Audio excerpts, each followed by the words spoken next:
The video game jump. When done right, player inputs become second nature, allowing one to become fully immersed inside a fantasy world. When jumping is less than satisfactory, players struggle and games fade into obscurity. Perhaps this is why Super Mario Bros. 3 continues to be relevant 30 years after its release. But I'm getting ahead of myself. As we all know, Super Mario Bros. 3 was originally released on the Famicom way back in 1988, while American gamers had to wait nearly a year and a half to get in on the action. A few years later, Super Mario Bros. 3 was re-released as part of the Super Mario All-Stars pack, which would then be the basis for the Game Boy Advance port a decade later. For gamers in the West, Mario 3 marks a return to the original formula with Fire Flowers, 2 playable characters, and Bowser as the main antagonist.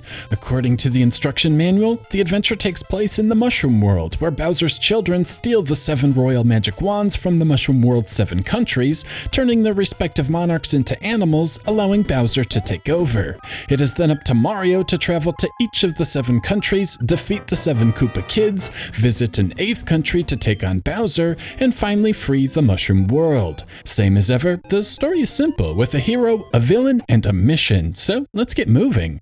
New for Mario 3 is a map for each of the 8 countries. While the game is still linear, there are optional huts to visit and branching paths, letting players skip some levels. The core gameplay, though, is still platforming through side-scrolling levels to reach the exit.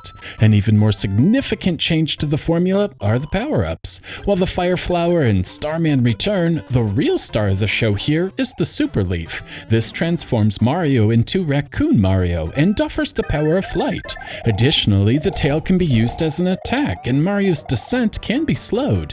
Taking damage will of course revert the player back to Super Mario, giving one incentive to play proficiently and not take damage. The Tanooki Suit transforms Mario into Tanooki Mario, offering a similar moveset to Raccoon Mario, with the added benefit of turning into an invincible statue. The Frog Suit is another awesome addition, letting Mario jump extra high on land, but more importantly, swim underwater. That's right, the ever-popular water levels return.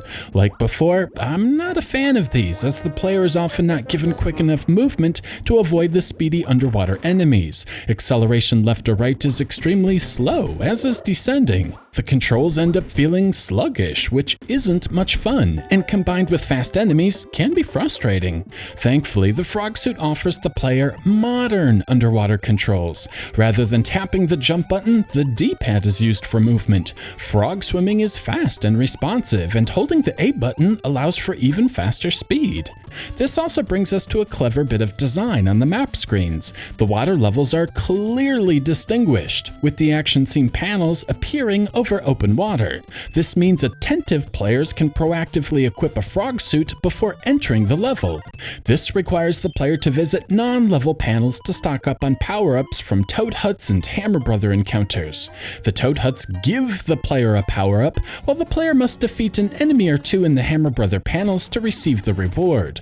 A match game will also occasionally appear, allowing players to hoard even more items, all of which can be accessed and selected prior to entering any stage. Some items are used to interact with the map itself, like the cloud, allowing the player to travel over an action scene, or the hammer, which can break rocks. One could use a hammer to break a rock in Desert Land, obtain a frog suit from the Toad Hut, and then be ready to roll when the first water stage is presented in World 3. This is a great little combo and makes it feel like the developers were putting thought into the tiniest of details. Next, Mario has access to his own hammer suit, which can defeat more enemies than the Fire Flower and acts like a shield against incoming fireballs when crouched. The Fire Flower, Super Leaf, Tanooki Suit, Frog Suit, and Hammer Suit make up the 5 main power-ups. Similar to the previous game, Mario has the ability to pick up objects and throw them when needed. A player should discover this organically too, as they are already conditioned to kick shells, but one would be delighted when they realize if holding B when kicking a shell, they'll pick it up. From here, moments present themselves where throwing the shell at a peculiar mound of blocks will reveal goodies, and are later mandatory for progression. There are probably more areas to kick a shell than I'll ever realize, but it offers a layer of depth to the throwing far surpassing that of the previous game. Speaking of learning, this segues nicely into the switch blocks. One of the goodies revealed in the very first stage when experimenting with the Koopa throw is the switch block, which transforms regular blocks into coins. Coins, of course, are a means to earn extra lives, so seeking them out can be beneficial. On the flip side, coins can be turned into blocks, which may open up new areas in a level or an easier path to the finish. As I replay Mario 3, I can't help but appreciate how meticulous the designers were with the switch blocks and thinking about how a player might interact with different coins and blocks. The switch block mechanics don't end there though. In the fourth world, after pressing one, the player will notice some coins forming a curious door shape. Perhaps even more impressive is how the switch block is placed in a spot where forward momentum is stopped and the player is forced to witness the interaction and see the secret door. It's an important moment in the adventure because there are 2 future levels requiring the player to locate a secret door, but it shouldn't trip one up as the mechanic was designed in a thoughtful way. Though I suspect most players understood the concept of the run button even 30 years ago, there is a moment in Super Mario Bros. 3 where the game forces the player to run, the tornado found in the desert. It appears just once, thankfully, and forces cautious players to test out the running to see how Mario's speed and jumping characteristics are altered when at a full gallop.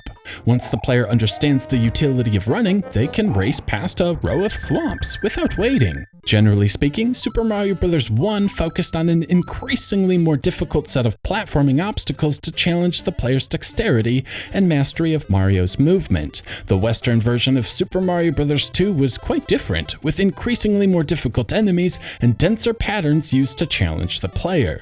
It should be no surprise then that Super Mario Bros. 3 takes the best of both worlds to craft its adventure.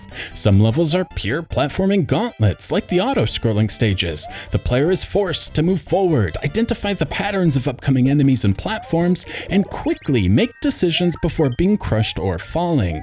These stage types put a clear emphasis on the player's ability to master Mario's jumping to land on platforms. Other stages put a stronger emphasis on enemy avoidance. The aforementioned water levels would fall into this category, but they are not alone. World 4-7 features spikes, where the player is constantly avoiding spike-throwing Koopa enemies. Rather than utilizing the jump to land on platforms, the player needs to utilize the jump to avoid projectiles. The change from jumping proactively to reactively is engaging and prevents the gameplay from being repetitive. The concept of proactive and reactive movement is further developed in the airship levels, which mark the conclusion of each world. These are the toughest level found in each world, and it seems Mario arrives at each castle just in time to jump aboard a flying airship piloted by a Koopa Kid. These stages are filled with cannons, bullet bills, rocket engines, and rocky wrenches.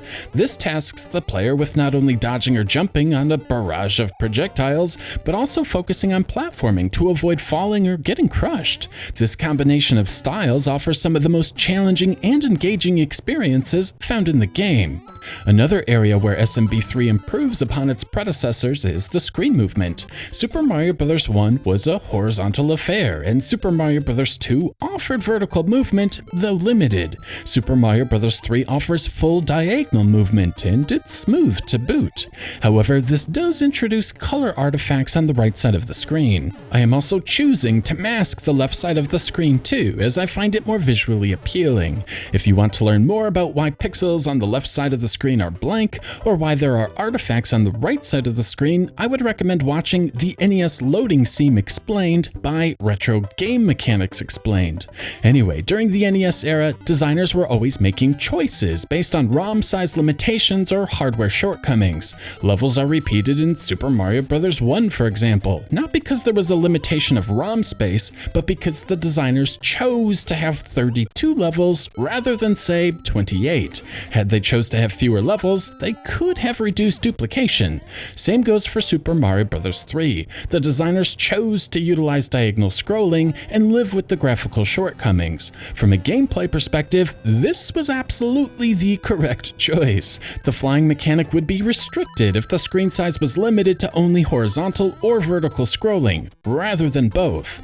But it still results in unpleasant artifacts. Of course, this limitation is eliminated in the All-Stars version. Free from the restrictions of ancient hardware, Super Mario Bros. 3 is slightly wider and displays accurate colors on the right side of the screen. However, unlike the first two games, I'm not sure the overall artistic style is better in All-Stars. Super Mario Bros. 3 has a unique visual style where everything is deliberately flat, as it was designed to resemble a stage. Trees and shrubs, clouds, and other background elements were crafted to appear like they were made from paper or cloth, and have chunky shadows, offering a terrific visual style. This deliberate style is mostly absent in the All-Stars port. Instead, the parallax scrolling and subtle shading effects make things appear three-dimensional rather than flat. The game looks dramatically different, and if someone were to say the 8-bit graphics were superior, I could be empathetic to that position. Regardless of which visual style one prefers, the 16-bit version does eliminate the flickering present in the NES version.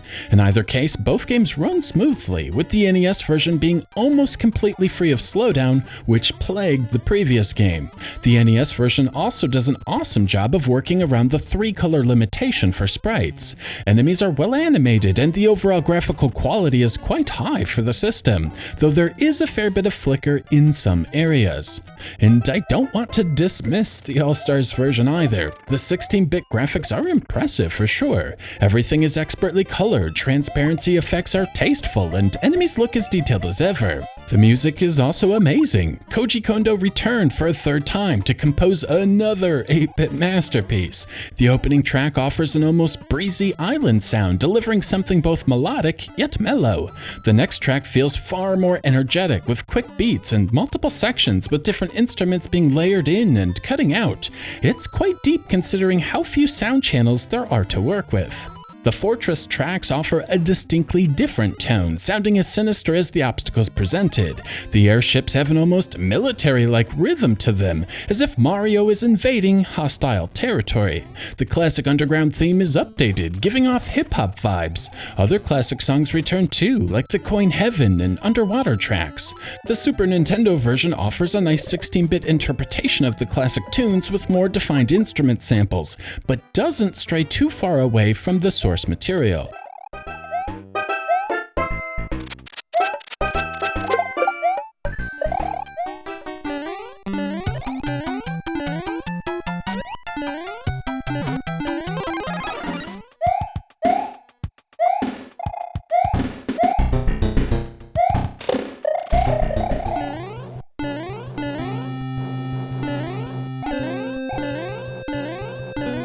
This brings us back to the topic from the beginning of the video. Why is Super Mario Bros. 3 still relevant 30 years later? Part of this has to do with the replayability. Super Mario Bros. 3 is a game begging to be replayed multiple times. For one, the game is littered with secret nooks and crannies to seek out, utilizing the flight power. Once the player hears the audio cue signifying the flight power is ready, they can head to the skies and see what is up there. While not a universal design element, if there is enough space to run, it is probably worth flying to see what is above. And with each passing playthrough, I am still discovering new areas. Mario 3 offers a reward for exploration as well. This might be some 1-up mushrooms, a Tanooki Suit, a switch block, or just some good old-fashioned coins. It's a great incentive to fully explore the mushroom world. However, while the raccoon suit is exceptionally versatile, it is not always the best power-up. While underwater, the fire flower is superior, giving the player an offensive attack for when a frog suit is not available. There are some iced coins, which can only be melted by the fire flower too. When a stage is filled with enemies throwing projectiles, the ability to take them down from a distance is invaluable. In fact, as I continued to replay the game, I began to find utility in the other power-ups too. The Tanooki Suit can be used to to take out a rotodisc, for example, which is a substantial ability, but the suit is rare, making it difficult to abuse. Same goes for the Hammer Brothers suit. I was having a hard time with the final fortress in World 7. However, the Hammer suit can be used to take out boos and thwomps. Generally speaking, the items and power-ups are reasonably balanced. The power-ups offering the most utility are presented infrequently, rewarding frugal players. While the Super Leaf and Fire Flower are easily found in most levels, they are generally weaker. However, there are two power-ups which are a bit more game-breaking. First is the Cloud. This is used on the map screen and allows one to proceed over a level without playing it. Though it is kind of trollish. If a user doesn't beat the level after it, they're taken back to the last completed level, meaning unless another cloud is available, they are forced to tackle the skipped stage, though one could cheat and just enter a toad house. The P-Wing, on the other hand, is broken. This gives the power of limitless flight and offers the player credit for completing a level even though they didn't.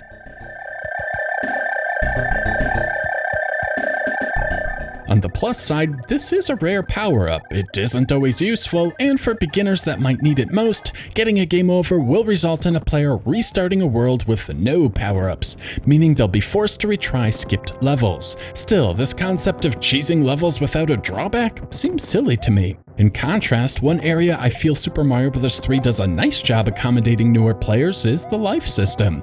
Players of all skill levels have an ample opportunity to amass a healthy life stock. First, 100 coins will net the player an extra life. Second, SMB3 is loaded with 1-up mushrooms. As I noted earlier, taking time to explore levels will often yield an extra life. Lastly, Mario 3 takes a page out of the Mario 2 playbook and offers slot machines. Each level concludes with the player jumping into a real slot. Getting any 3 items will reward an extra life. However, most players will quickly realize that by entering the reel at full speed, they can reliably net a star. Nabbing 3 stars will reward a cool 5 lives. There's also a spade panel, which is another slot machine game allowing a player to earn lives. Thankfully, this machine moves at a reasonable speed and the timing isn't too demanding. Between coin hunting, 1-up mushroom searching, and playing the 2 slot machines, beginners are offered plenty of opportunities to earn lives. I don't want to gloss over the infinite continues either. Super Mario Bros. 3 is a massive game with around 88 levels. Getting a game over 60 levels in and having to repeat all of them would be annoying. Starting over on the world one left off and only being forced to repeat a few levels seems far more reasonable. It is also worth noting there are no checkpoints in Super Mario Bros. 3, something the previous games both included. However, the levels here are usually shorter. In all honesty, I can't think of a single level where death felt like I was repeating too much level, so I think this was a fine decision. What I don't think was a fine decision was not including a save feature. SMB3 takes around 4 hours to complete for seasoned players, and asking all players to beat the game in one sitting seems like a big ask. Thankfully, the All-Stars version features a battery-backed save, and modern solutions like the NES Classic allow for save states, so this generally isn't an issue in 2018, but still a big omission on its initial release. I guess one could use a secret warp whistle to get back on track quickly, but I'm not sure if I find this to be a suitable replacement for a genuine save function. There are other things that are less than stellar as well. Every fortress ends with a boss battle against Boom Boom. He can be quickly defeated with fireballs or jumped on 3 times. Most players will quickly identify his basic pattern and breeze through these with little effort, making them feel repetitive. The main bosses, the 7 Koopa Kids, aren't much better, and the player simply needs to jump on them 3 times. These do sort of get harder as they progress, with ground attacks paralyzing the player or more aggressive projectiles, but again, they don't put up much of a fight, ending the amazing airship stages on a down note. Bowser himself is interesting enough, and I appreciate his uniqueness, but I wouldn't consider him challenging either. Another complaint is actually with some of the map screens, specifically Pipeland. land. A lot of time is wasted entering pipes, running through a single screen, and then reappearing somewhere else. I don't find the maze-like aspect of these moments to be compelling, and just pads the game out. The Hammer Brothers encounters and match game are automatic too, and the player is forced into them.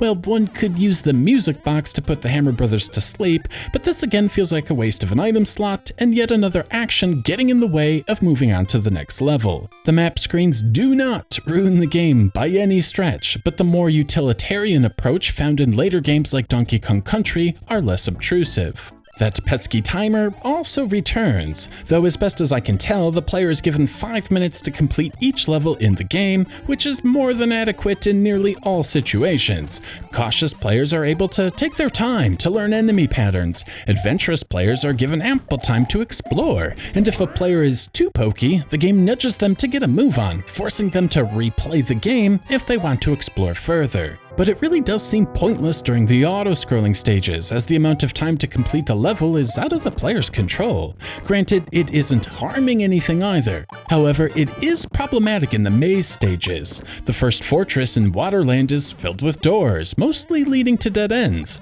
As a kid, I would often waste a few lives trying to find which door led to the Promised Land. World 7-5 offers a similar conundrum, with a ton of dead ends and hidden blocks impeding progress. This is one level where I could consistently hit the speed up music when tackling the level methodically. And then of course there is the 8th World Fortress, which is perhaps the most confusing in the game. While doing my practice runs, I did run out of time here. I understand the point of the timer is to pressure the player, adding an extra layer of challenge, but I'm not sure this really makes sense in a level filled with dozens of doors. Perhaps having the timer match the level length and type would have been more thoughtful. In any case, a few other observations I have are with the Karubo shoe.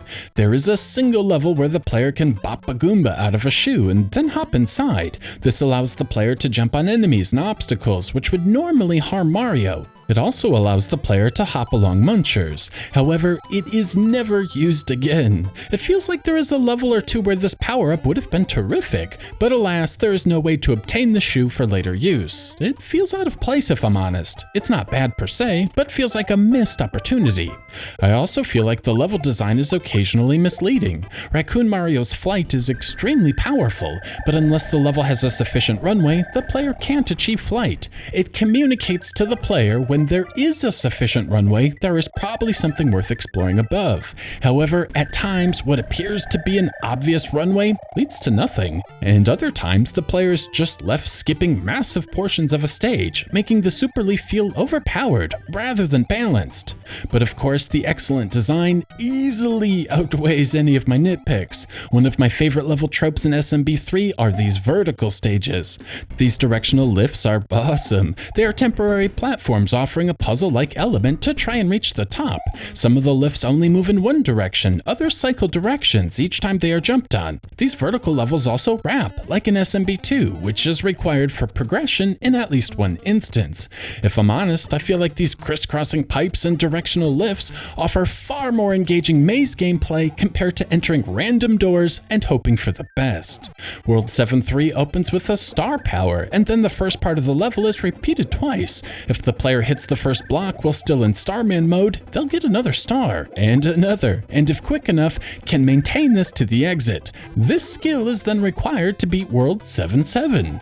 I also appreciate how the direction of a star, mushroom, or one-up mushroom can be manipulated by the player based on where they hit the block. This allows the player to control and anticipate the direction the power-up will go. The overall difficulty progression is also excellent. The adventure starts off rather tame, teaching the player most of the game mechanics and then forcing them to hone their skills through each country before arriving at the final one. Here, the player's skill will be put to the ultimate test. The tank levels mirror the airships previously encountered, and every enemy and projectile has previously been introduced, only the patterns are insanely dense. As a kid, I would just pee-weeing over these, but as an adult, I can appreciate how meticulous every cannon, bomb, and rocky wrench is placed. It represents some of the most thoughtful platforming stages ever designed designed in the 1980s and still feels fair yet challenging in modern times. The traditional levels in World 8 are also excellent. I really love how the game finally forces the player to jump off an enemy. If timed correctly, the player can get a nice boost. There is a clever moment in World 4-5 where the player is forced to stop and study some bullet bills, with a block just above Mario's head out of reach. One can't help but jump off a bullet bill to see what happens, which is nothing.